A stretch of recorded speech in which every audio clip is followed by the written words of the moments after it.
This is Leroy Stephan, and this is a brand new segment, some brand new content. It's not necessarily fantasy related this week. It's a new segment called One on Greatness, where every week I'll be bringing in a new fighter just to talk fights, just to talk their career, and maybe tie in some fantasy stuff too. But this week, I've got Nick Lil Mean McClean with me from Shamrock FC Fighting Organization. He's going to be fighting on the 128 card here in St. Louis, Missouri at the Lumiere. Nick, how are you doing today, man? I'm doing good, man. How are you? Lil Mean, that is damn me one of the best nicknames that I have ever heard. Lil Mean, where are you from? What's your martial arts background? Did you wrestle in high school or anything like that? Just tell us a little bit about yourself before we get into everything here. I'm from Quincy, Illinois, and no, I didn't wrestle in high school at all. But anytime I go and train at other gyms, that's the first question they always ask me is, were you a wrestler? And when I tell them no, they just kind of look at me shocked all the time. And why is that? Is it because your mean fighting style is so tenacious, that it's so ferocious, that it definitely has a wrestler's type of mentality to it, or something that's typically found in wrestlers? Uh, I don't know. I'm a good grappler. I have a good takedown. I have really, really good top control. A lot of people say when I get on top of them, it's like having a 200-pound wrestler on you. I know how to use my weight and all my leverage, and it's just really hard to get me off. Okay, Lil Mean, how many professional and amateur fights have you had so far um in your career, and what was your up to this point, and what was your motivation for getting into fighting? Exactly. You don't have a an extensive martial arts background in any sort of discipline, so what got you into the sport exactly? Uh, I just I would get into fights at school when I was younger, and a couple of friends told me to go train at the gym here in town, and I went, and right away the coach kept begging me to come back, and I was like, dude, I'm gonna be back. I like this, and I can't get in trouble down here, so I'm gonna keep doing this. And I was 14 when I started, and by the time I was 15, 16, I was sitting there with like all the other people that were old enough to fight because you couldn't fight till you were 17, and you had to have a parent's signature, like approval, at that time. And instantly, I knew that wasn't a problem with my parents; they were all for it. And sure enough, when I was younger, dude, I was just sitting there waiting and waiting and waiting to be 17. And then, sure enough, time came and we got it done.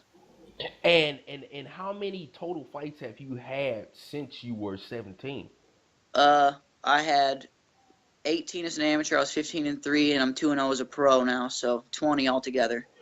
Okay, 25. You know what? But you say you have no martial arts background. If you've been training in just pure martial arts since 14, I kind of consider that an extensive background. Yeah, like I Uh, said, I didn't specialize in anything. It's just been oh, that's MMA. okay.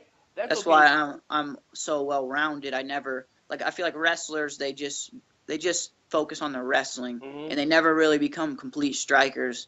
So I think not having just one special discipline has got me where I am. That's why I'm as well rounded as I am now. Yeah. You're like on Roy McDonald Road, man. You're gonna be one of those new age guys that Yeah, Joe Rogan always talks about. That they kind of train and don't pick up one thing, but train in everything from a young point in their teenage years.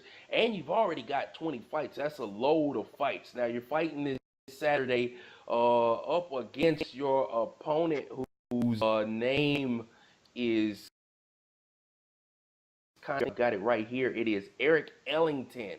He does not have any professional fights. And I wanted to ask you a question, Nick. Lil Mean, are you scared? Or are you no, ready? no, I'm ready, man. He's dead. He's dead. Have you He's have you seen any footage of your opponent? Are you familiar with his background, about the he's just a challenges wrestler. that he He can't presents? strike at all, man. He's just a wrestler. He just lays on people. He's just gonna try to lay on me for 15 minutes. He claims he's gonna come out and knock me out. That I ain't ever been hit by someone like him that hits as hard as him. And I'm just laughing like, dude, you're an idiot, man. Okay, all right. You sound like you pissed off. So you're familiar with your opponent. You've heard what he said. You know Yeah. what challenges he presents. The That's only, the only challenge he presents is laying on me for 15 minutes. and you Stop said takedowns is all I got to do because he cannot strike with me. okay, okay. And so you already have in mind what exactly what you how you'd like to win this fight. So that is in the stand-up department. That is awesome. Will this be or are you excited for Saturday night? Will this be your first time fighting in St. Louis? And will this be No, the biggest venue you fought at? no, I fought at the Lumiere already, and then I fought down there at the River City. So I'm just back to the Lumiere now. Oh, that's wonderful. Past this fight, win or lose, would you like to possibly switch camps, get to a bigger camp with more experienced fighters, something like an American top team, or maybe James, James, not James, Vic, James, James Krause's camp in Glory MMA. There's a lot of quality camps around this area in the Midwest. Have you been able to hook up with anybody or get close to anybody that could get you in one of those camps, or would you like to stay kind of loyal for now, stay where you are, and continue to grow and further your career in the spot that you are currently? I've talked to Finney, the owner of Shamrock. He wants me to come down there, train down there, and I've been talking to someone about moving down there. And yeah, Kansas City's always been on my mind. Like I said, I've been down there with Tim Elliott and James and them. I've already trained with them like 3 or 4 times, and they were all asking me if I was a wrestler down there. And yes, the whole staying loyal thing. My coach is telling me to get out of here. He's begging me to go somewhere else. He Well, knows he knows there's nothing left for me here. okay, yeah. Well, I mean, as far as loyalty goes, a lot sometimes when it comes to certain parts of your martial arts game, you can't really do any better than what you already have.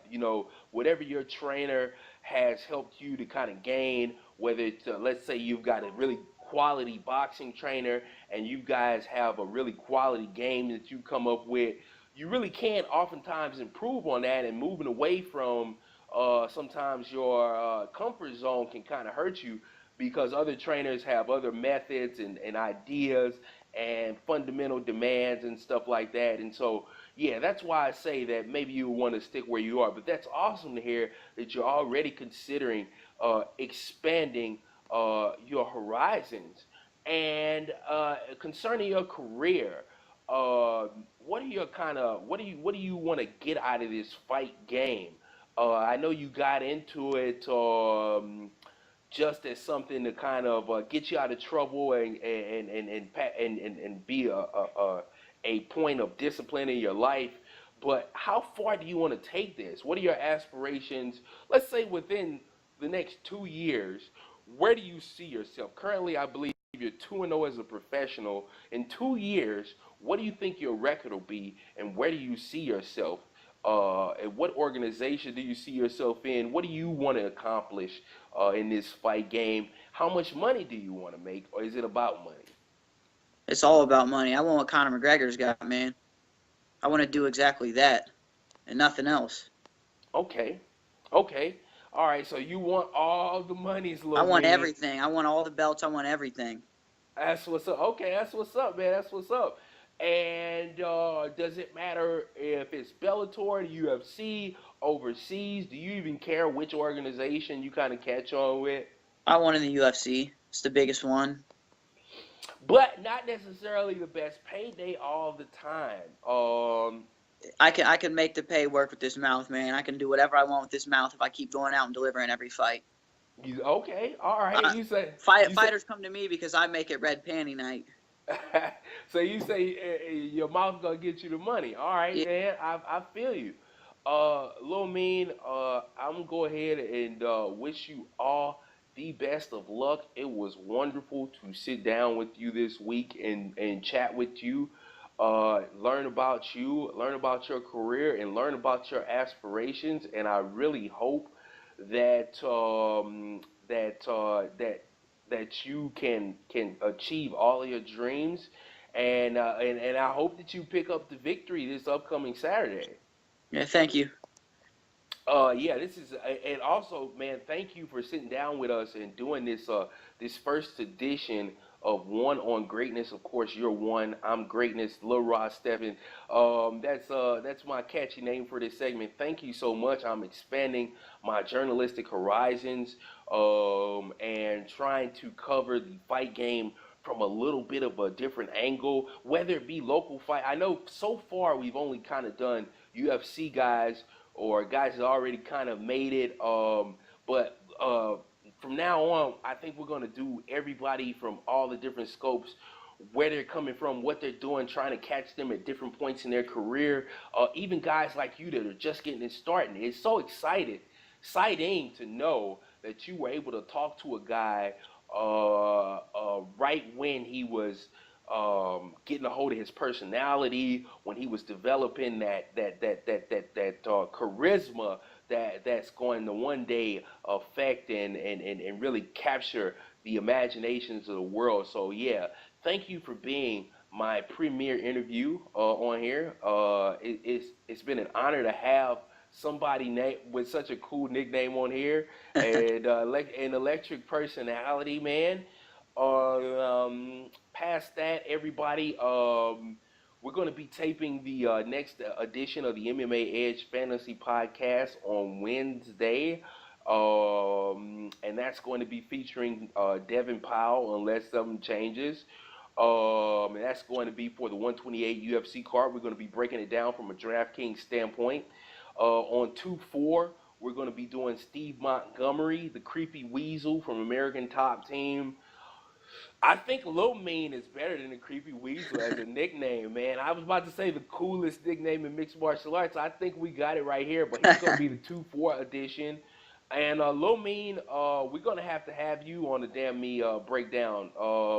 We might have to bring you in for 208 just cause you damn me Lil Mean. You know what I'm saying? I got to have somebody. But when I put even if I bring another fighter in, I got Lil Rod Stephen, Sean Ihas, and Lil Mean. Everybody's gonna want to tune in to that episode. So thank you so much, Nick McClean, Lil Mean, for being on the episode, man. And yeah, best of luck in the future, guys. That's all for this edition on One on Greatness, and I hope you enjoyed it. Make sure you tune in to all the upcoming content this week. Not only the MMA Edge Fantasy Podcast, but also Black Market Picks with my usual co-host, Divine Prodigy. Guys, I'll catch you guys later. Thanks so much for tuning in. Peace out.